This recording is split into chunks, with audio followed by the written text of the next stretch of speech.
My sister staged a fake wedding to steal my husband, and it actually worked. I knew something was wrong the moment I walked into my sister's house and saw my husband's jacket hanging by the door. It was the same jacket he wore to work every day, the one I'd bought him for our anniversary, the one he insisted he never took off at anyone's place. But there it was, casually thrown over the hook, like it lived there, like he lived there. At first, I told myself he probably stopped by for some quick errand. My sister, Leela, was always asking for favors: a leaky faucet, a stuck door, a fuse that needed replacing, some emergency she claimed only my husband could solve. But that day, as I moved deeper into her living room, I felt it. The air, thick, heavy, wrong. Like walking into a conversation that froze the moment you stepped inside and stayed frozen.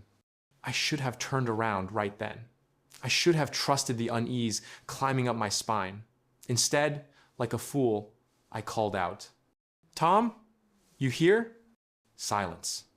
Then footsteps, Lila's. Light, soft, tiptoeing like she'd been sneaking. "Oh, hey," she said brightly, appearing from the hallway, cheeks flushed. "Didn't expect you." And that's when I saw it. The smear of lipstick on her neck. My lipstick. She'd borrowed it 2 days earlier when we went out together. I didn't say anything. Not then. Because betrayal doesn't hit all at once. It leaks in slowly, drop by drop, until you're drowning without realizing when the water rose. My name is Emily, and I have always been the good one, the reliable sister, the responsible daughter, the one who worked 2 jobs through college while Lila dropped out and chased men like hobbies. The one who gave up vacations to help pay mom's medical bills while Leela traveled to Ibiza with her friends.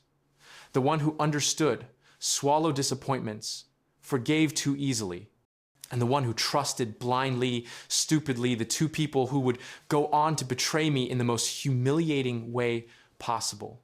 I never imagined my sister would try to steal my husband. I definitely never imagined she'd stage an entire fake wedding to do it. And I absolutely never imagined that it would work. But betrayal is never obvious at first. It starts with tiny cracks. And the first crack? It wasn't the lipstick. It was something that happened 2 months earlier, something I ignored. Tom and I had been married for 4 years, solid years, or so I believed. He was quiet, a bit awkward, deeply thoughtful, an engineer who loved puzzles and documentaries about shipwrecks. He wasn't the type to flirt or cheat. He barely made eye contact with waitresses. His loyalty was the thing I admired most about him. So when he started spending more evenings running errands or staying late at work, I didn't question it. When he began dressing nicer button-down shirts instead of t-shirts, I figured he was finally taking care of himself. When he started wearing cologne again, I thought maybe he was trying to ignite our spark. I blamed myself for the distance between us. I had been stressed at my job. I had been tired. Maybe, I told myself, I just wasn't giving him enough affection. Maybe he needed more attention. Maybe I wasn't noticing his needs. I never, not once, considered my sister. And why would I? Lila and Tom were polar opposites. She was bold, flaky, flirtatious, impulsive. Tom liked order, stability, routine. Lila liked chaos. Tom ran from it. They barely even spoke at family events. Or so I thought. The text message that changed everything came on a Wednesday night. Tom was in the shower. His phone buzzed. Normally, I ignored it. But the preview flashed bright on the screen. He asked about the dress again. Should I show him the new one? A cold wave rolled over me. My stomach twisted. My pulse hammered in my ears. I didn't want to look. I shouldn't have looked. But my body moved on autopilot as I picked up the phone and unlocked it with his fingerprint, something he'd always said was, "for emergencies." The thread was devastating. Hundreds of messages, daily conversations, inside jokes, late night chats. And then, "I still can't believe you're actually letting me be part of your wedding planning. Em would hate this, but honestly, it's nice to talk to someone who gets me." Aw. Don't feel guilty, you deserve to be appreciated. Do you think the strapless one would look better? I liked the picture you sent last night. Come help me try it on. I trust your opinion more than anyone else's one. I dropped the phone. It thudded onto the carpet, but the sound seemed distant, muffled. My ears rang. My vision blurred. Wedding planning? Trying on dresses? Him liking pictures she sent? I felt like the floor had shattered beneath me. When Tom came out of the shower, towel around his waist, humming, I couldn't breathe. I couldn't speak. I just stood there, frozen. And he didn't even notice. He kissed my forehead and walked past me, completely unaware that the world I lived in had just detonated. I didn't confront him that night, or the next, or the one after that, because a part of me, some naive, wounded part, was hoping it was innocent, that I had misunderstood, that there was another explanation. That's what denial does. It shields you until it can't anymore. The next crack came on a Sunday morning when I attended brunch at my parents' house. Everyone was there except Tom, who claimed he had urgent work. I made small talk, forced smiles, pretended everything was normal. Then my mother leaned in and said softly, "Sweetheart, are you okay? You look different." I wasn't okay. But before I could respond, Lila slid into the seat beside me and hooked her arm through mine. "Oh, she's fine," she said in her sugary, performative voice. "Emily's just stressed with work. Poor thing needs a break." I stiffened. I felt her nails lightly dig into my arm, like a warning. Then she whispered, so only I could hear, "Smile, sis." That was the moment I knew. She wasn't clueless. She wasn't innocent. She was enjoying this. The very next week, my world crashed for real. Lila called me sobbing. "He left me," she cried. "My fiancé left me. He canceled the wedding. I have nothing, Em. Nothing." Her voice trembled, cracked, broke. She sounded devastated.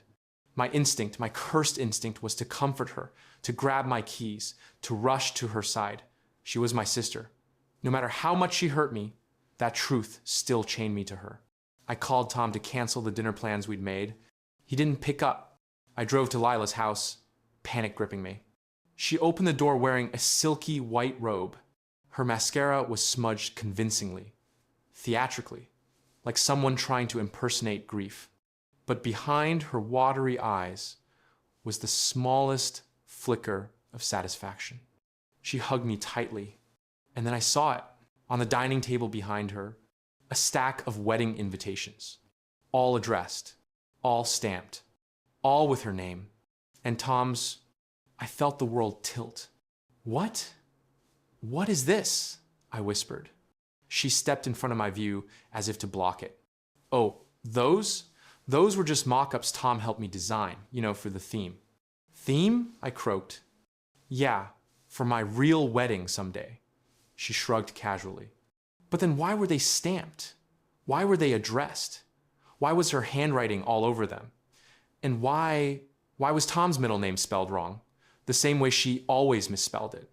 I felt something snap inside me. But Lila wasn't done. Because the biggest crack, the crack that finally broke me beyond repair, came 2 days later. A video appeared online. A full, professional quality wedding announcement video. Lila in a wedding dress. Tom standing beside her, smiling, holding her hand, introducing themselves as a couple, preparing for their big day. My heart ruptured. My hands shook violently as I watched them laugh together, pose together, gaze at each other with a warmth he hadn't shown me in months.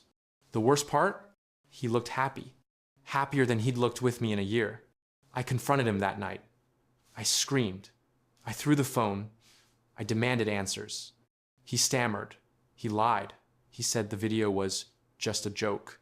He said the invitations were a misunderstanding. He said Lila was going through a hard time and he didn't want to hurt her feelings. "You didn't want to hurt her feelings?" I choked out. "What about mine?"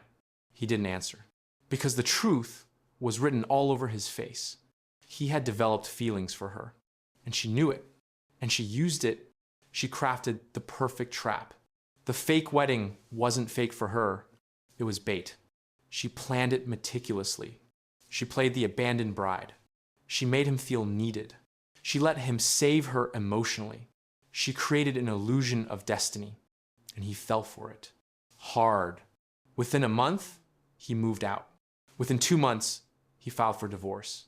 Within 3 months, they made it official. A real wedding. A real marriage. A real betrayal. Yes, my sister married my ex-husband after staging a fake wedding to emotionally seduce him.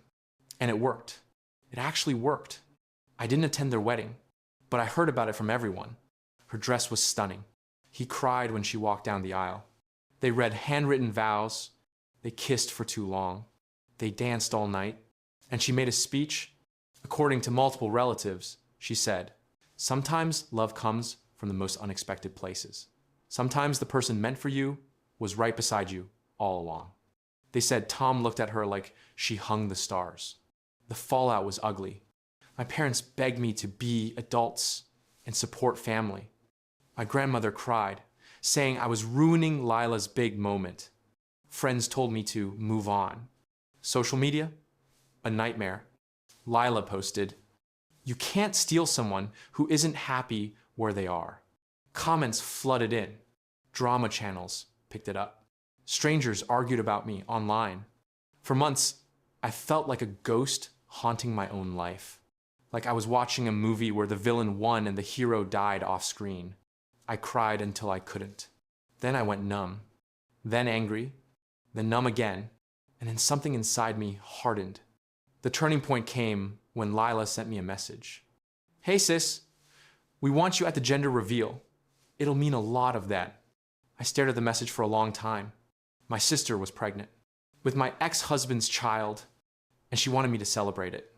That was the day I blocked her, blocked him, blocked anyone who thought I owed them forgiveness. I wasn't the good one anymore. I wasn't the doormat. I wasn't the savior. I was done. Healing didn't come quickly. It came in waves. Some days I felt strong. Other days I felt like I was made of cracked glass. I spent months rebuilding my life alone. I took trips by myself. I redecorated my apartment. I went to therapy. I rediscovered hobbies. I found pieces of myself I'd long abandoned, and slowly I began to breathe again. The final twist? A year later, Tom reached out. A long, desperate message. Apologies, regrets, confessions. He told me Lila manipulated him. He told me she lied about being pregnant twice. He told me she controlled everything, his schedule, his money, his friendships. He told me she wasn't the woman he thought she was. He told me he missed me, that he wanted to talk, that he made a huge mistake. I deleted the message because the truth was simple. He wasn't stolen. He walked away. And I finally walked away too. Lila and Tom separated 6 months later. Her pregnancy turned out to be staged just like her first wedding. I heard through the grapevine they're still trapped in an on-again, off-again mess of a relationship. As for me, I'm free, truly free. And I've learned something I'll never forget. Some people don't just cross boundaries. They study them, calculate them, exploit them, weaponize them. And the only way to win is to walk away. My sister staged a fake wedding to steal my husband. And it actually worked. But in the end, I won something more important: myself.